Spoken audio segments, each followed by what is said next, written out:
Olá pessoal, eu sou Fábio Marim, professor do Departamento de Engenharia da Exalc e nós estamos aqui para gravar o vídeo do Sistema Tempo Campo de junho de 2024. Como a gente sempre faz, vamos começar dando uma olhada como é que foi a chuva no mês passado. Peço para vocês acompanharem aqui esses dois mapas conosco e reparem aqui no nosso mapa da esquerda mostrando os totais de chuva e indicando que essa chuva ficou bastante concentrada nos extremos do Brasil. Notadamente no sul, né pessoal? Acho que todo mundo aí está acompanhando o que os nossos irmãos lá do Rio Grande do Sul estão enfrentando e os volumes de chuva foram absurdos lá, né? Em algumas regiões chegaram a quase 800 milímetros, na região de Porto Alegre girou em torno de 550 e no mapa da direita acompanhem a anomalia, o desvio em relação à média. E percebam que tanto no sul quanto no extremo norte essas anomalias foram positivas, mas na parte central do Brasil, modo geral, predominam ali os tons mais claros, ali tendendo para o laranja, indicando chuva abaixo da média.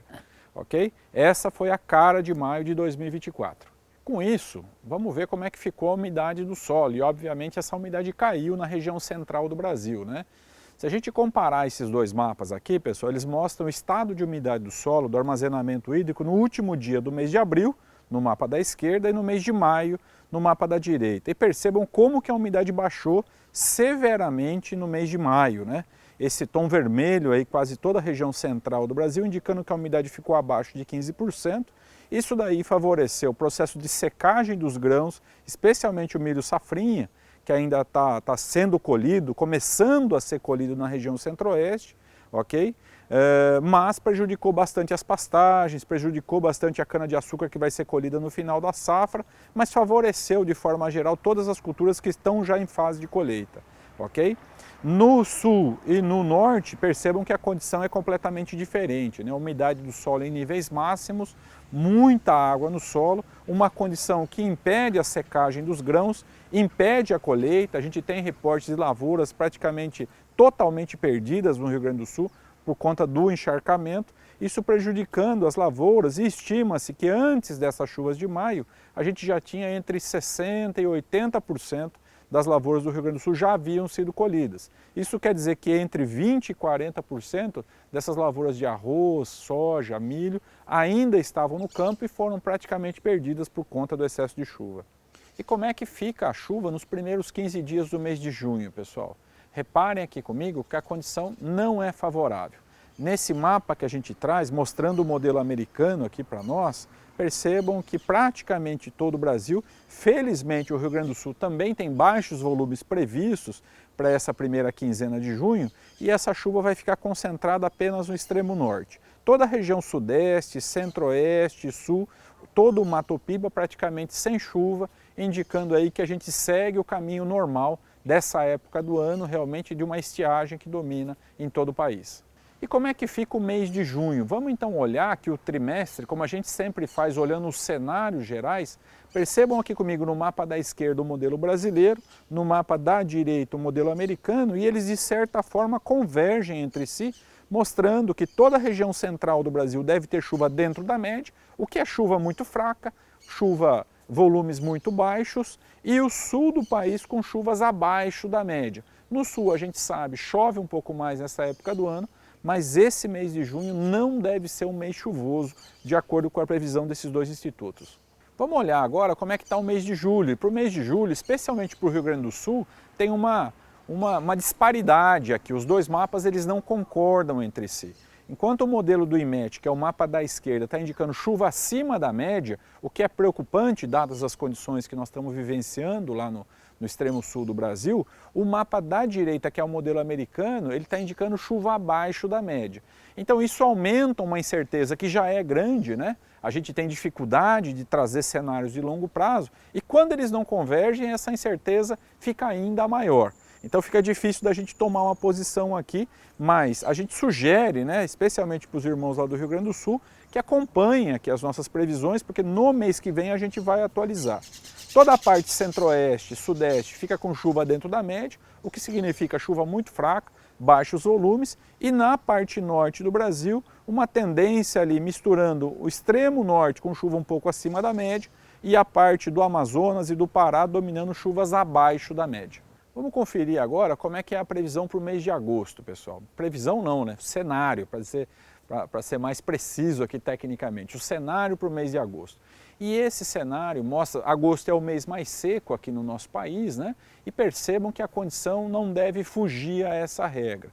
Percebam que toda a parte central continua com chuvas dentro da média, o que significa chuva praticamente zero, todo o centro-oeste, todo o sudeste, e na parte sul, ali do Paraná para baixo, ok? Chuvas abaixo da média, assim como no extremo norte do Brasil. Os dois mapas mais ou menos concordam nesse aspecto, inclusive para o Rio Grande do Sul, diferenciando um pouco do que a gente acabou de discutir para o mês de julho. Vamos dar uma olhada, que é até um pouco diferente do que a gente vem fazendo nos nossos vídeos, né, pessoal? Como é que está as condições para a temperatura. Peço que vocês confiram aqui comigo nesse slide, onde a gente tem os 3 mapas nas tendências de temperatura para os 3 meses que a gente está analisando nesse vídeo. Junho, julho e agosto. Okay? E percebam que as condições são muito próximas e nós temos tendência de temperatura acima da média. Okay? Isso é típico de condição de El Niño, mas o El Niño ele se desfez a partir desse mês, como a gente vai ver no nosso próximo tópico que a gente vai discutir nesse vídeo. Okay? E curiosamente ele continua mantendo o regime térmico do Brasil com temperaturas acima da média.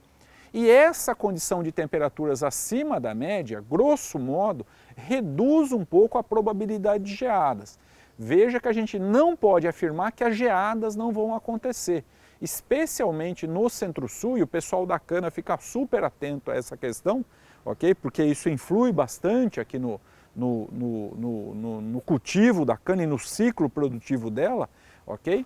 Mas a gente sabe que daquela tendência, aquela probabilidade média, nesse ano, dada essas condições que a gente está observando nesses 3 mapas, a gente tem uma probabilidade um pouco abaixo, ok? Então não é impossível, mas é menos provável do que a gente teria no ano normal. E como eu acabei de mencionar, pessoal, vejam aqui que o nosso El Niño ele já não é mais existente. A gente acabou de entrar no final desse mês de maio numa condição de neutralidade. Percebam aqui comigo nesse slide que mostra a temperatura do Oceano Pacífico na região 3.4, que é aquela região que mais se associa ao clima do Brasil, aqui, por isso que a gente presta bastante atenção nela, e percebam que a temperatura já está entre menos meio e entre mais meio, o que caracteriza uma neutralidade, ou seja, o El Niño já não está mais presente. Se a gente lembrar, esse El Niño durou pouco mais de um ano, se eu não me engano 13 ou 14 meses apenas, e ele foi seguido de uma laninha que demorou 3 anos de duração. Okay? Isso mostra e reforça, pessoal, que El Niño e Laninha é um movimento completamente aleatório. Eles não têm regra. Algumas pessoas me perguntam, por exemplo, professor, o El Niño demora 10 anos para voltar, demora 6 anos para voltar. A gente não tem esses números, a gente simplesmente monitora, okay? E reporta o que está sendo monitorado. Quando a gente monitora, e a gente olhando aqui essa figura, vocês vão ver ali uma macarronada de curvas, aí os modelos conseguem projetar. E o que eles projetam para nós? Eles projetam uma condição de laninha, começando a partir do mês de julho, agosto, provavelmente.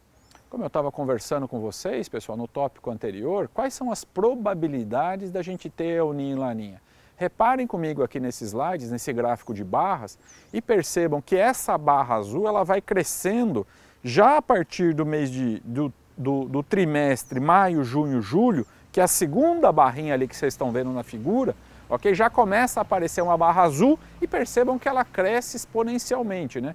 Mostrando que ali em agosto, setembro, a gente já deve ter na faixa de 80% de probabilidade de que a laninha esteja atuando. E quanto tempo vai durar essa laninha? A gente não sabe, a gente tem que monitorar.